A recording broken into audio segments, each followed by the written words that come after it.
लगातार 2014 के बाद देश के प्रधानमंत्री नरेंद्र मोदी को विपक्ष ईवीएम के नाम पर बदनाम करने का प्रयास कर रहा है कि ईवीएम में लगातार गड़बड़ी हो रही है और ईवीएम हैक की जा रही है, ईवीएम में जो है गड़बड़ी होती है। तो मैं देश के प्रधानमंत्री से मांग करूंगा कि उनके बारे में कहा जाता है मोदी है तो मुमकिन है, तो एक बार देश के विपक्ष को आप ये कानून लेके आए कि हिंदुस्तान में जो अगला चुनाव जो भी होगा आज के बाद, चाहे वो पंच का हो, सरपंच का हो, पार्षद का हो, एमएलए का हो, एमपी का हो, राष्ट्रपति का हो, वो बैलेट से हो। और मैं समझता हूं कि जो हमारा एंटी टेररिज्म इंडिया का सुझाव है कि इलेक्शन बैलेट पेपर के ऊपर ही होना चाहिए, ताकि इससे पता चल सके कि लोकतंत्र जो है देश का बहाल है। जब अमेरिका जैसे कंट्रियों ने बैलेट के ऊपर, पहले वहाँ भी ईवीएम थी, अब बैलेट के ऊपर अगर वो इलेक्शन लेके आए तो इसका मतलब बैलेट जो है इम्पॉर्टेंट है। तो मेरी मोदी जी से, और एक जो चौथा इलेक्शन होगा 29 में, एक विपक्ष को यह भी पता चल जाएगा कि मोदी जी जो है वो जनप्रिय नेता है और उन्होंने कभी लोकतंत्र को किसी तरह से भी कमजोर करने की साजिश नहीं रची।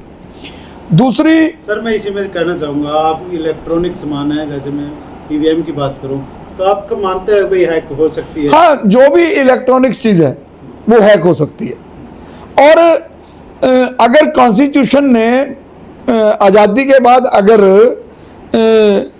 हमारा पहला इलेक्शन हुआ और उसका जो है मतदान हुआ बैलेट से, 40-50 साल कांग्रेस ने, 40 साल कांग्रेस ने राज किया तो बैलेट से राज किया, तो बैलेट के ऊपर अगर इलेक्शन हो तो इससे ये बिल्कुल क्लियर होगा कि कोई गड़बड़ी होगी।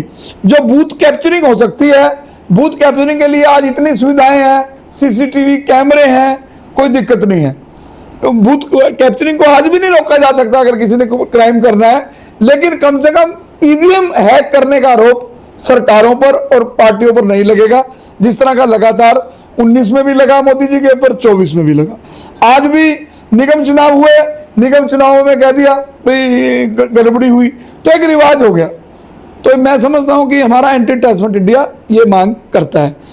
दूसरा जी, जगदीश सिंह झिंडा का नाम हरियाणा गुरुद्वारा प्रबंधक कमेटी के प्रधान है।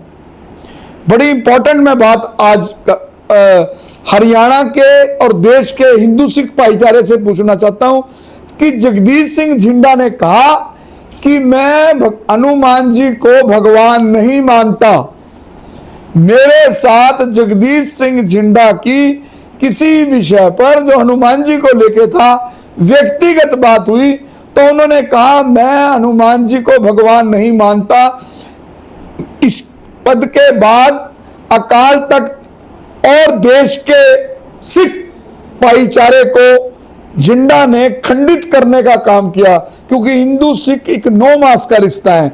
जगदीश सिंह झिंडा बताएं कि क्या आने वाले दिनों में उसे हरियाणा में हिंदुओं की, सनातनियों की जरूरत है या नहीं है, और उसके साथ जितने भी सिख समाज के लोग लगे हुए हैं वो भी क्लियर करें कि क्या उनके लिए हनुमान जी भगवान हैं कि नहीं है।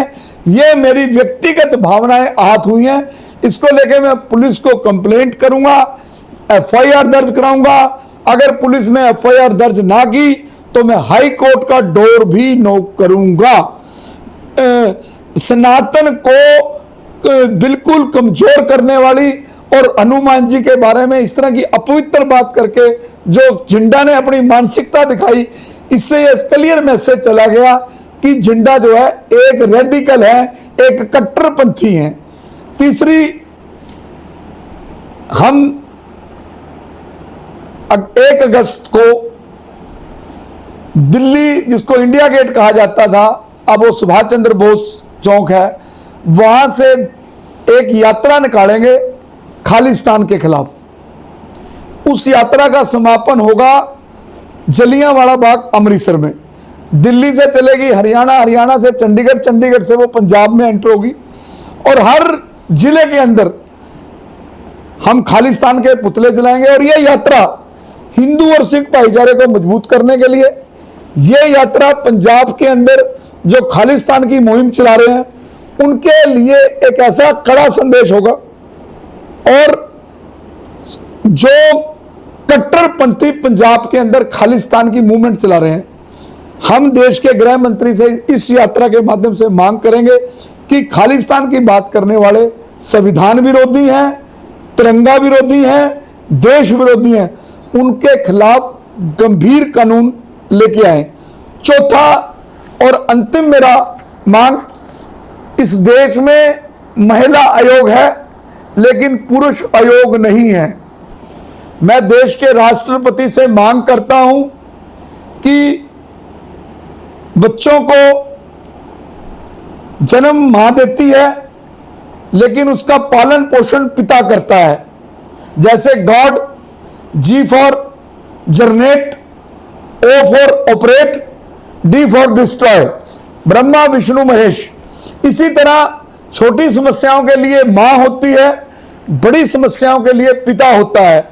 अगर ज्यादा बड़ी मुसीबत आ जाए बच्चे के ऊपर तो बच्चा 2 बार मुंह से बोलता है बाप रे बाप, और बड़ी से बड़ी मुसीबत में जब बाप बच्चे की पीठ थपथपाता है कि मैं तेरे साथ हूं, तो वो हौसले में आ जाता है।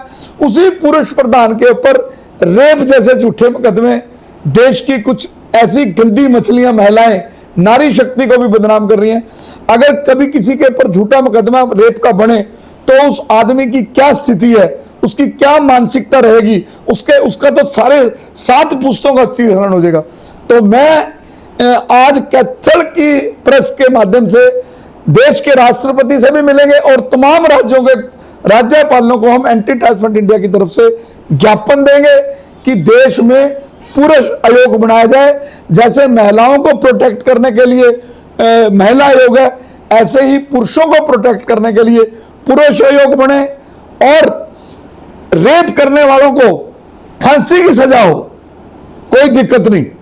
अगर कोई रेप साबित होता है कि इसने रेप किया है, उनको फांसी की सजा हो। लेकिन अगर कोई औरत किसी के ऊपर झूठा रेप का दर्ज कराए तो क्या देश के गृह मंत्री उसके खिलाफ भी ऐसा कानून लेके आएंगे कि उस औरत को भी फांसी पर चढ़ाया जाए ताकि झूठे मामले दर्ज होने बंद हो? एक रटी रटाई बात है, 6 महीने पहले मेरे साथ रेप हुआ, साल पहले हुआ, 2 साल पहले हुआ, 5 साल पहले हुआ। जितेंद्र जो एक्टर है उसके खिलाफ शिमला के अंदर एक FIR दर्ज हुई 2020 में कि मेरे उस औरत ने कहा कि मेरे साथ सन 1974 में रेप हुआ, और वो मुकदमा दर्ज कर दिया।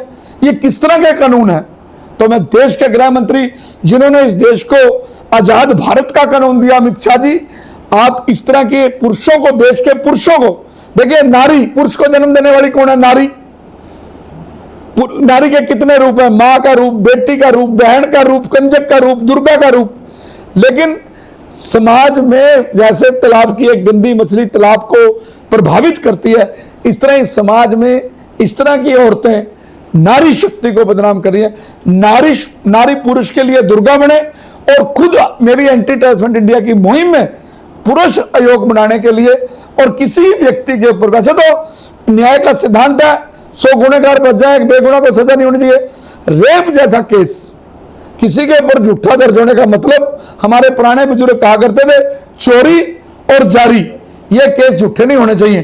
तो अगर ये इस तरह का कोई केस बनवाता है तो वो पुरुष आयोग तो कम से कम हमें प्रोटेक्ट करे।